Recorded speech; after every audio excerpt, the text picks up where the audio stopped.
Atin pong gusto lang malaman ito pong damage nga. Ito ho yung official report mismo diyan sa Gensan na isa po sa talagang pinaka matindi ang pinsalang iniwan ng 7.8 magnitude na lindol. Kasama nga po natin ngayon ang City Public Information Officer ng General Santos, si Sir Rombel Catolico. Sir Rombel, magandang umaga po. Magandang umaga, Ted. Yes po. Sir, kamusta po ang sitwasyon ngayon dyan sa Gensan? Ilan na po ang official count ng casualty natin, ng mga sugatan, at hanggang ngayon ay hinahanap pa rin? Okay, as of 5 p.m. kahapon, no, ang casualties natin or fatalities na matay, 17 po. And then ang ating injured, 94 po ang admitted, and then 569 ang outpatient or hindi na admit. And then as to missing person, isa na lamang po. Ito pong one missing person, saang area po ito? Sa Barangay San Jose po. Oo. Sir, karamihan po dito sa 17 na namatay dahil po sa lindol, saang mga barangay po ito pinakaapektado? Sa Barangay Kalumpang po at saka sa Barangay Bawing o parang Barangay Tamber ata. Opo. Oo. Ito po mga barangay, ano po ulit na nabanggit ninyo, ano po yung nangyari? Ano po ba? Gumuho yung bahay, nagkaroon ng landslide, paano po? Merong nalunod at merong nadaganan po. At sa ngayon po ba itong rescue operations ay tuloy pa rin diyan po sa Barangay San Jose o meron pang ibang mga barangay na hanggang ngayon ay may rescue operations pa rin? So far, ito po ang naiulat na missing person, one person na lang, and that's from Barangay San Jose. Mhm. Sir, kamusta po ang linya ng kuryente natin, tubig, maging komunikasyon?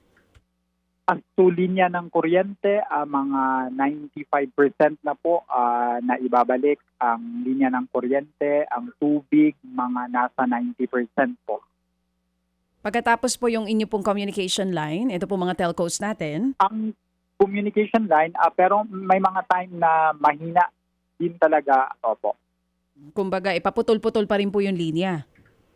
Opo. Oo. Sir, may assessment na po ba tayo dito sa damage na inilikha po nitong lindol? Ilan po yung mga partially and totally damaged infrastructures po natin? Ganun na rin sa mga kalsada at sa mga tulay na naapektuhan?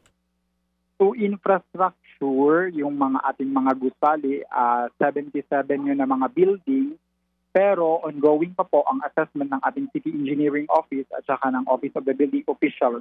Pero on my what do you call this, on my visual assessment, merong mga totally collapsed na mga buildings po. Saan po itong binabanggit ninyo na totally collapsed buildings? Yung to me, yung dalawang food chain, and then yun. Yung To my visual assessment kasi ang makakapagsabi lang po talaga kung totally or partially collapse is the Office of the Building Official and the City Engineering Office. What I am saying is my personal visual assessment. Oo, yes, we understand po. Sir, kamusta po yung mga eskwelahan natin that are damaged? At ano daw pong balita, gaano pa katagal na wala pong, na may class suspension po dyan sa Gensan? Up to this moment, wala pa pong deklarasyon kung kailan babalik ang klase, but rest assured, makikipag-coordinate po ang local government units sa DepEd at saka sa Commission on Higher Education. Pero po yung ating government offices, may pasok na po ba ngayon? Ang ating government offices as of Tuesday and Wednesday, up to this moment, may order na po si City Mayor Pacquiao, especially yung mga frontline services, frontliners na kailangan nandyan talaga. Ilan po ang total affected individuals and families dyan po sa Gensan?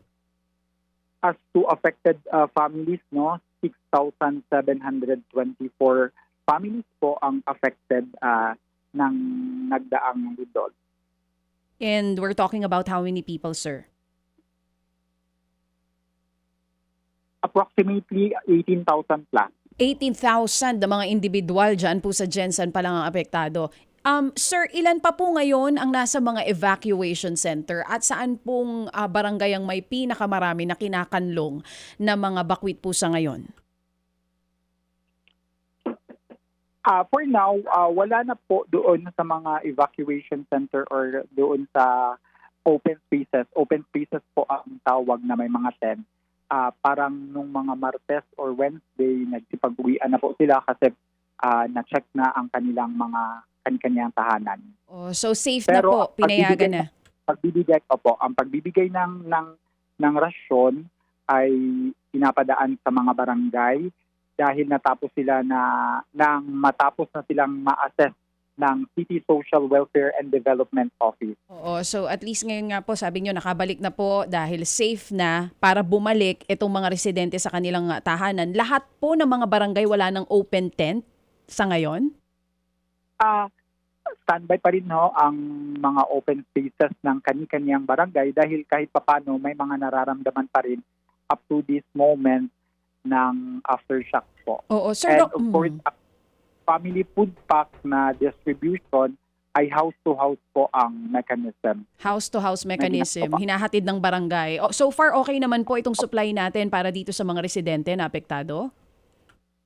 So far, okay, pero kailangan pa rin Ano pong, ng tulong. oo, ano pong tulong ang kailangan pa ng mga kababayan natin dyan sa Jensan? As per Ma'am Jen Bidanes kahapon, ang City Social Welfare and Development Officer, food pack, tents, tubig, of course. So yun pa rin po ang kinakailangan. Tubig, Mga pangunahin. mga Opo, pangunahing pangangailangan. Yung po bang ibang Opo. mga establishmento natin, halimbawa mga malls, grocery, open na po ba? Back to business as usual na po ba yung iba dyan sa ngayon? Meron lamang open na mga supermarket ang Robinson at Gaisano.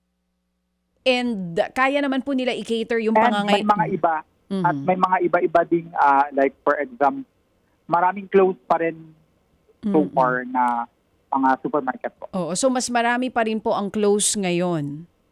But ang public market, Johnson Public Market, operational naman. Bukas na po ulit, oo.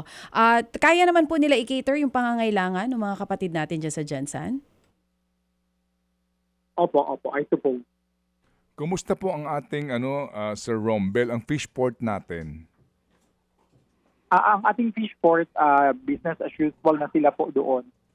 Okay, that's good to know, no? And sir, sa ngayon ho ba? Ang airport Oo. ay ang mga commercial flights hindi pa rin pinapayagan. Ang pinapayagan lamang ay yung for humanitarian purposes and mga national government agencies na pumupunta sa Jensan. Okay, sir. Opo. Sir, yun ho bang lahat na ng areas sa Jensan covered na ng mga telcos? Wala na kayong problema doon sa komunikasyon? So far, ang komunikasyon okay naman po, Ted. Okay, very good. And sir, sa ngayon po, kumusta ang panahon dyan? Nag-uulan na ba? Ngayon, kahapon umulan, pero ngayon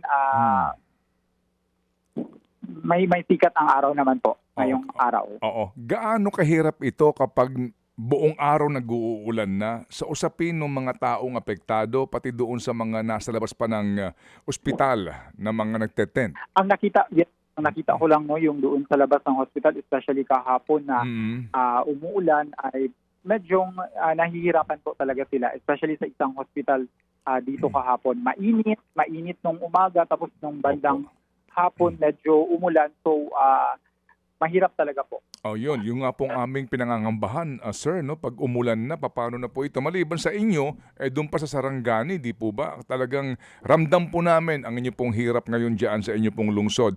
Sige, so, but so far, sir, naman, meron pa ho ba kayong calamity fund? As to calamity fund, dahil nagdeklara ng state of calamity noon, meron po, and then meron naman din pong tulong ang national government. Alright. Kami po'y muli makikibalita po sa inyo, Sir Rombel, para po malaman ng ating mga kababayan ang inyong sitwasyon sa inyo pong lungsod. Marami po salamat, Sir Rombel, Opo. Salamat po. Salamat po. Thank you. Rombel Katoliko. Mga kapatid, patuloy po kayong tumutok sa 105.9 True FM para sa totoong balita, impormasyon, music and entertainment. Mag-subscribe sa aming YouTube channel at podcast at sundan nyo kami sa Facebook, Instagram, X at TikTok sa True Network PH. Bisitahin din po ang aming official website, truefm.ph. At panoorin din kami sa True TV Signal, Channel 19. Kami po ang 105.9 True FM. Laging true sa'yo, kapatid.